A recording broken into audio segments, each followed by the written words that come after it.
എന്താ ഇപ്പൊ സത്യത്തിൽ അവിടെ സംഭവിച്ചു എന്ന് പറഞ്ഞ ഇന്ത്യയിൽ ഇന്ത്യ പാകിസ്ഥാനും എന്താ പ്രശ്നം?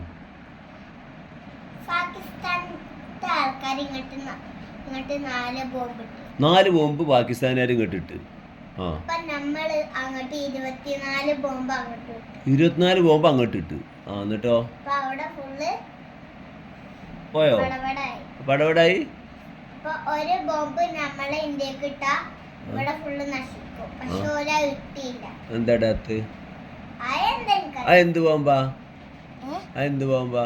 അത് ഒരു വെള്ള കളറുള്ള ബോംബും ചുവപ്പ് കളറുണ്ട്. അത് വലിയ ബോംബാ. നമ്മുടെ ഇന്ത്യ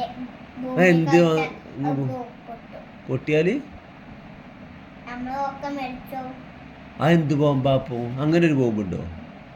ബോംബ് ഉണ്ടോ? ആരാ എനിക്ക് പറഞ്ഞത്? പാകിസ്ഥാന് നമ്മളെ ബോംബ് ഒരു അടപ്പേന്ന് തൊട്ട് ആ കുഞ്ഞുമല വരേക്ക് വരെ ഉണ്ടാവും ബോംബ്. അത്ര നീളമുള്ള ബോംബാ?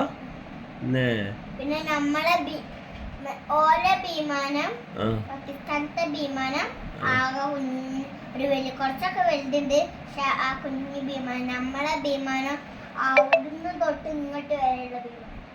നമ്മളത് ഇന്ത്യൻ്റെതോ പാകിസ്ഥാൻ്റെതോ? ഇന്ത്യന്റെ ഇപ്പം ഇന്ത്യത്തെ ആൾക്കാർക്ക് എത്തും സംഭവിച്ചില്ല. ഇന്ത്യത്തെ ആൾക്കാരും ആ ഒരു ആള് മാത്രമേ മരിച്ചിട്ടേ ഉള്ളൂ. പാകിസ്ഥാനിലോ? പാകിസ്ഥാനത്തെ ആൾക്കാർ 24 മരിച്ചിട്ടുണ്ട്. 24 ആള് മരിച്ചു. അവിടുന്ന് വെടിച്ച് കൊന്നു. ഓല് പാർക്ക് പോയതിന് അപ്പൊ അവിടുന്ന് പാകിസ്ഥാനത്തെ ആൾക്കാര് ഒരു വെടി വെച്ച് കൊന്നു. ആരെന്നോട് ഇതൊക്കെ പറഞ്ഞെന്ന്? ഫോണില് കാണാണ്. എന്നെ അടിച്ച തമ്പുരാൻ. ഏത് ഫോണില്? വെടിയോ? പക്ഷെ നമ്മൾ ഇങ്ങോട്ടൊന്നും വെടിയെക്കാത്തോണ്ടാണ് അവിടെ ഫുള്ള് നശിപ്പിച്ചു. അവിടെ ഫുള്ള് നശിപ്പിച്ചു.